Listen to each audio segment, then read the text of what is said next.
تو آج ہم ایک ایسے موضوع پر بات کرنے والے ہیں جو ہم سب کی زندگی سے بہت گہرا جڑا ہوا ہے، شکر گزاری، اور اس کا الٹ یعنی ناشکری، اور یہ کہ ناشکری ہمیں اندر سے کیسے بدل دیتی ہے۔ ایک عجیب سی بات ہے نا؟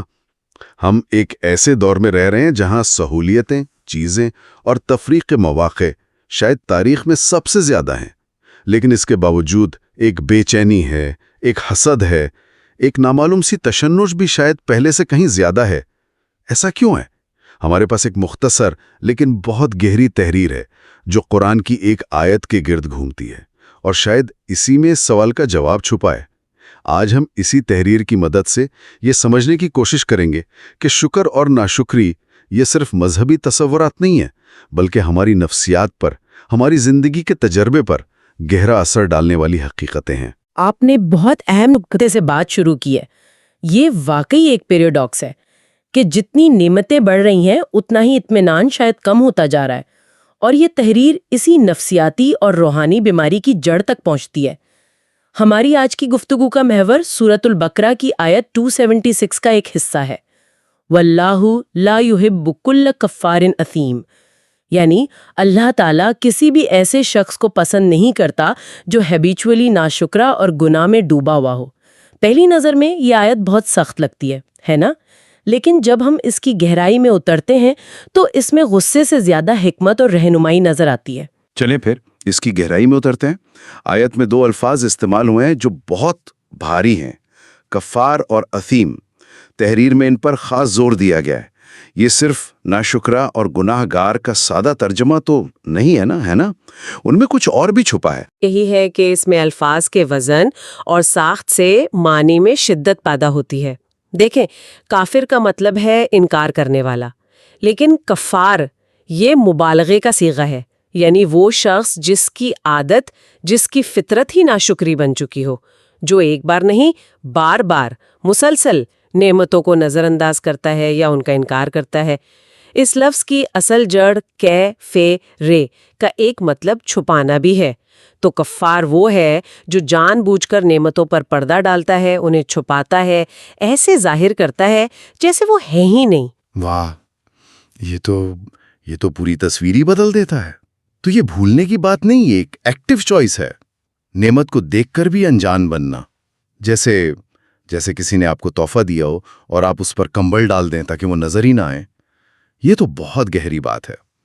اور دوسرا لفظ اسیم، جی، اسیم بھی اسی وزن پر ہے۔ اسیم کا مطلب ہے گناہ، لیکن اسیم وہ ہے جو گناہ کا عادی ہو، جو گناہ میں ڈوبا ہوا ہو، جس کے لیے گناہ کرنا ایک معمول بن چکا ہو۔ تو یہاں بھی کسی ایک غلطی یا بھول چک کی بات نہیں ہو رہی، یہ ایک طرز زندگی، ایک پیٹرن کی بات ہو رہی ہے۔ آیت ہمیں بتا رہی ہے کہ اللہ کی ناپسندیدگی ان رویوں سے ہے جو انسان کی شخصیت کا حصہ بن جاتے ہیں، جو اس کی عادت بن جاتے ہیں۔ اس سے مجھے ایک بہت بڑی راحت محسوس ہوتی ہے۔ یعنی بات ہماری ذات سے نفرت کی نہیں، بلکہ ہمارے ان رویوں اور اعمال سے ناپسندیدگی کی ہے جنہیں ہم خود اپناتے ہیں۔ اگر کوئی کہے کہ تم برے ہو تو یہ ایک فائنل ججمنٹ لگتا ہے، لیکن اگر کوئی کہے کہ تمہاری یہ عادت بری ہے تو اس میں تبدیلی کی، اصلاح کی ایک بہت بڑی گنجائش موجود ہے۔ بالکل، یہی تو امید کا پیغام ہے، یہی اس تحریر کا مرکزی نقطہ ہے۔ یہ آیت سزا سنانے کے لیے نہیں بلکہ تشخیص کرنے کے لیے ہے۔ یہ ایک روحانی ڈاکٹر کی طرح بتا رہی ہے کہ دیکھو، یہ 2 عادتیں، مسلسل ناشکری اور مسلسل گناہ، یہ ایسے وائرس ہیں جو تمہارے روحانی وجود کو بیمار کر دیتے ہیں اور تمہیں اس ذات سے دور کر دیتے ہیں جس نے تمہیں بنایا ہے۔ اور سب سے اہم بات یہ ہے کہ ان عادتوں کو بدلا جا سکتا ہے، دروازہ ہمیشہ کھلا ہے۔ تو پھر یہ ہمیں اس گفتگو کے دوسرے حصے کی طرف لے آتا ہے، شکر اور ناشکری کا موازنہ۔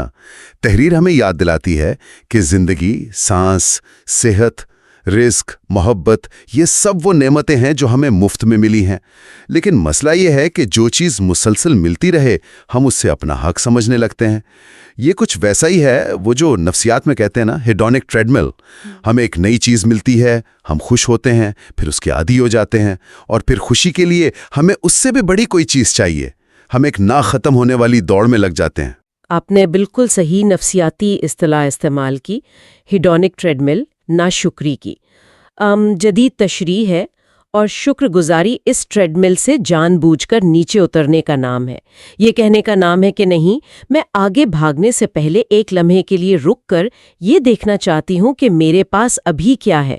تحریر میں ایک جملہ ہے، شکر انسان کو اللہ کے قریب کرتا ہے۔ یہ قربت کیسے پیدا ہوتی ہے؟ جب آپ کسی کے تحفے کی قدر کرتی ہیں تو آپ اصل میں تحفہ دینے والے کی قدر کر رہی ہوتی ہیں، آپ کا رشتہ اس سے مضبوط ہوتا ہے۔ شکر گزاری صرف زبان سے شکریہ کہنا نہیں، بلکہ دل سے اس تعلق کو محسوس کرنا ہے۔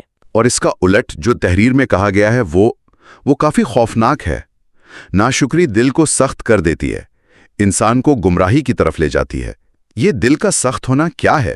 کیا یہ صرف ایک محاورہ ہے یا اس کی کوئی حقیقی نفسیاتی بنیاد بھی ہے؟ نہیں، یہ صرف محاورہ نہیں، یہ ایک نفسیاتی حقیقت ہے۔ ہمارا دماغ قدرتی طور پر منفی چیزوں پر زیادہ توجہ دیتا ہے۔ اسے نیگیٹیوٹی بائس کہتے ہیں۔ یہ ہمارے آباء و اجداد کے لیے زندہ رہنے کے لیے ضروری تھا کہ وہ خطرے کو فوراً پہچانیں۔ لیکن آج کی دنیا میں یہی چیز ہمیں مسلسل شکایت کرنے والا اور ناقدرہ بنا دیتی ہے۔ جب ہم صرف یہ دیکھتے ہیں کہ کیا غلط ہے، کیا کم ہے، تو ہمارا دماغ اسی پیٹرن پر چلنے لگتا ہے۔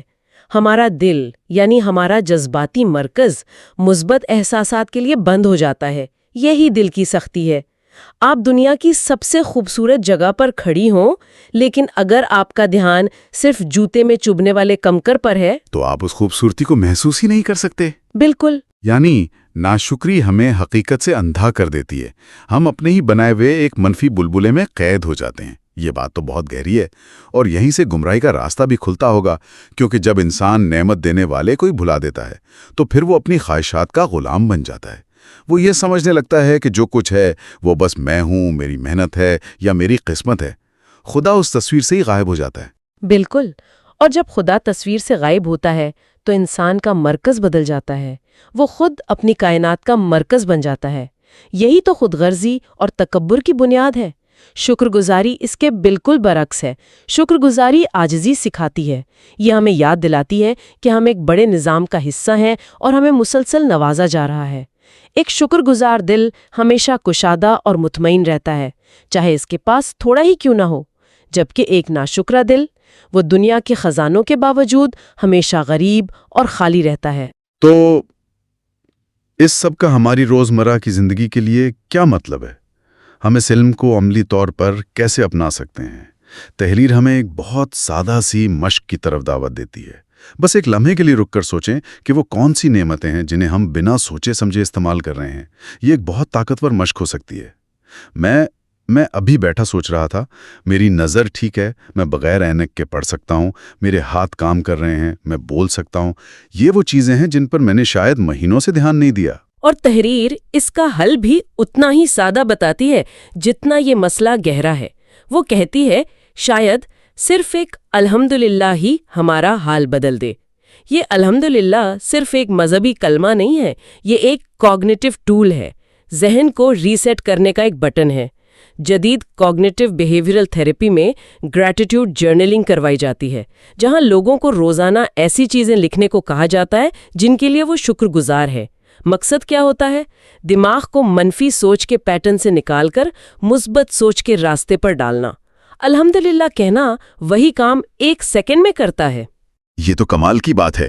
یعنی یہ صرف ایک روحانی عمل نہیں بلکہ ایک ذہنی ورزش بھی ہے۔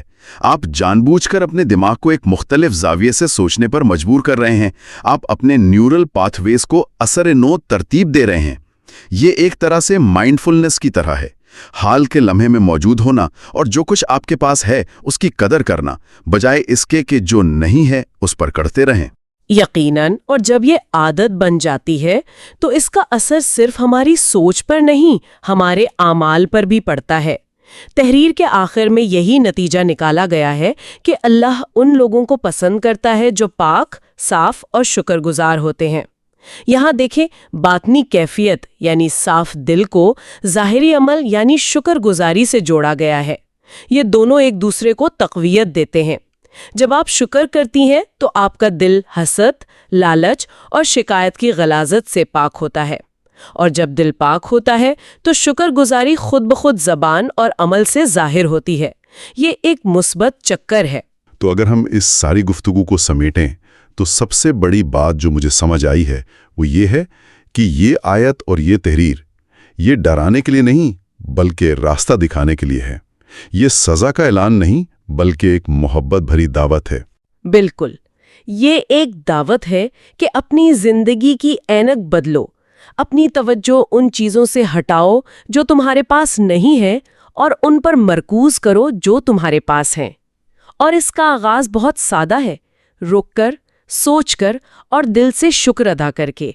شکر گزاری وہ چابی ہے جو اطمینان اور خوشی کے بند دروازے کھولتی ہے۔ اور مرکزی پیغام شاید یہی ہے، شکر کرو، اللہ کے قریب ہو جاؤ، گناہ سے دور رہنے کی کوشش کرو۔ یہ تینوں الگ الگ چیزیں نہیں ہیں، یہ ایک ہی زنجیر کی کڑیاں ہیں۔ جب آپ شکر کرتے ہیں تو آپ اللہ کے قریب ہوتے ہیں، اور جو اللہ کے اتنا قریب ہو اس کے لیے گناہ کی طرف قدم بڑھانا خود بخود مشکل ہو جاتا ہے۔ اسے شرم آتی ہے کہ وہ اس ذات کی نافرمانی کیسے کرے جو اسے ہر لمحہ نواز رہی ہے۔ یہ ایک مکمل روحانی لائف سٹائل ہے۔ اس گفتگو کے اختتام پر میں ایک سوال چھوڑنا چاہوں گی جس پر ہم سب سوچ سکتے ہیں۔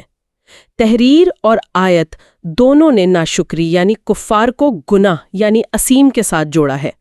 ہم نے یہ تو سمجھ لیا کہ یہ دونوں بری عادتیں ہیں اور اللہ کو ناپسند ہیں، لیکن کیا ان کا آپس میں اس سے بھی گہرا کوئی تعلق ہے؟